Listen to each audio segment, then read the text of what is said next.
Hi everyone and welcome to another video from Display Repair. If you want to replace the starter on your car, then this video should help. It's a sort of universal guide since replacing the starter is basically the same on any car. So whatever car you drive, this tutorial should help or at least give some guidelines. Stay tuned.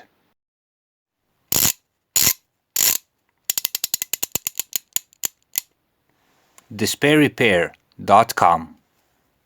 Be sure to visit us at our website DisplayRepair.com, where you can find more useful car and driving tips. If you have second thoughts about whether the starter is actually causing the problem, watch our videos on these topics.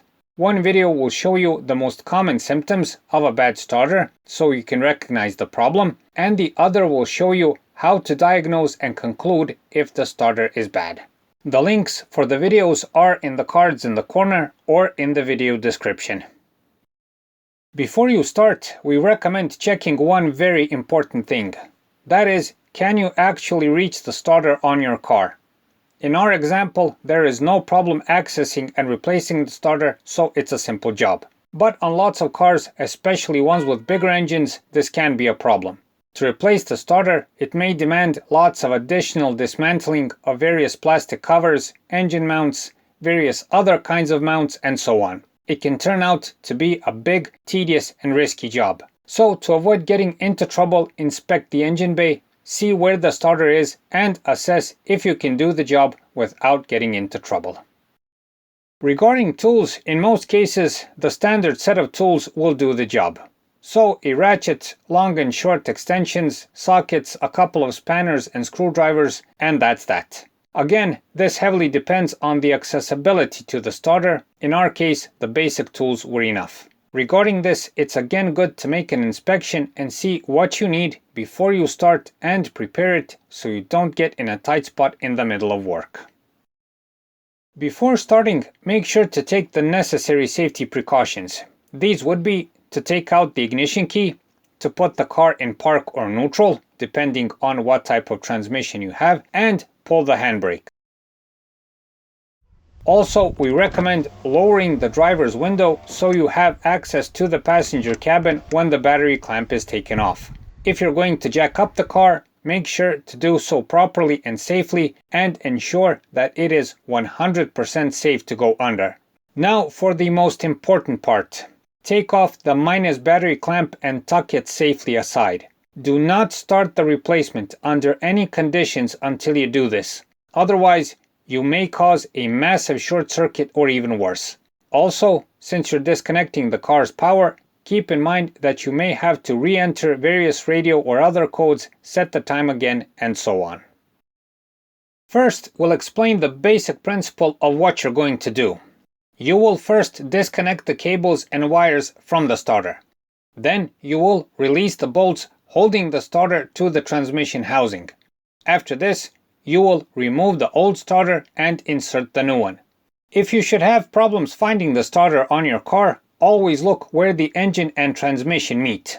So you'll surely find it mounted somewhere on the transmission housing. One more hint to easily find it is that you'll see the cables going to the starter. First, disconnect the cables and wires located on the starter solenoid. The thicker cables are for the main power input from the battery, and the smaller cable is from the ignition switch, which actually engages the starter. The ignition cable is simply pulled off. To take these cables off, we needed a 13mm socket, extension, and ratchet.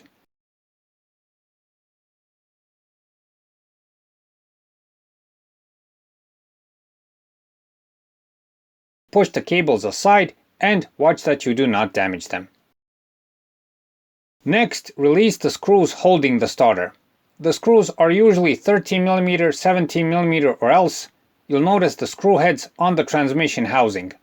In our case, there are two longer 13mm screws. One is taken off by a spanner, the other with a ratchet, socket, and extension.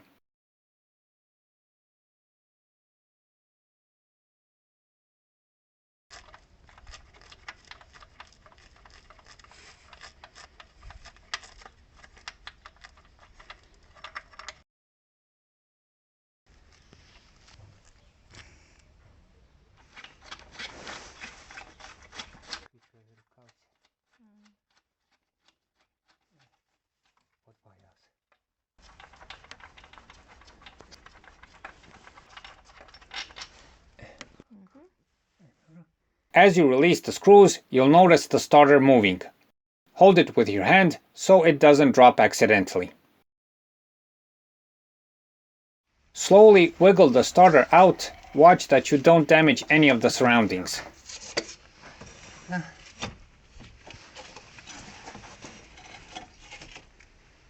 Once the starter is out, the removing part is over.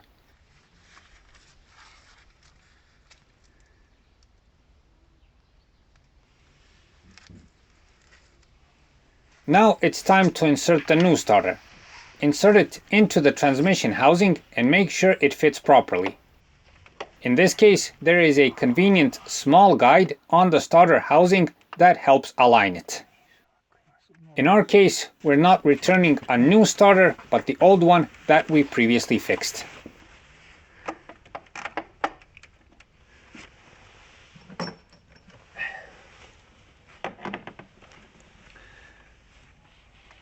Now insert the bolts and tighten them first by hand and then with spanners, ratchets or else.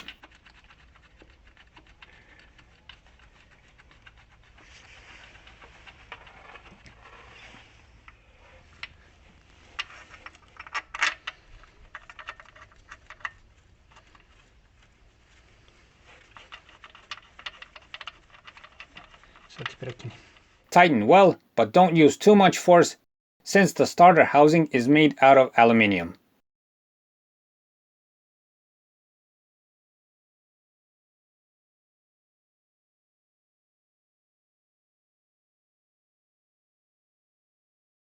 Next, reconnect the cables and wires. It's always good to clean these connections before tightening. Use some sandpaper and contact spray for cleaning. Remember this, be always sure to return the cables exactly as they were. Most cables have safety guides on them that help align the cables with the starter, but nevertheless, make sure that the main cable cannot touch in any situation the engine and the surroundings.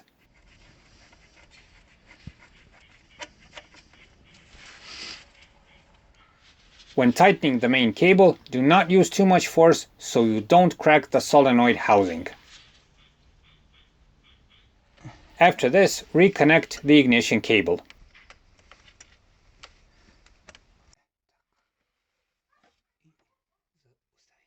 Return the minus clamp and don't tighten it completely.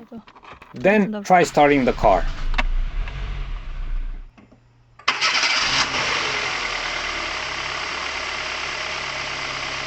If everything is okay, the engine will start without any problems. If everything went well, tighten the minus clamp and you're finished with the job. If you like, it's good practice to check everything once more, the tightening, and if the connections are all in order. Replacing a starter, although it may not seem that way at first, is a very simple job. Once again, you must check the accessibility to your starter. This is a key factor. If it's too complicated or risky with a bunch of additional dismantling, it's best to let a professional garage do it. It may be quicker, but also cheaper that way. Also, if you have some sort of more expensive, technically complicated car, I would not recommend doing this on your own unless you have the needed technical knowledge and tools. So that's it for this time. We hope the video helps. Please like and subscribe. It's a huge help for what we're doing.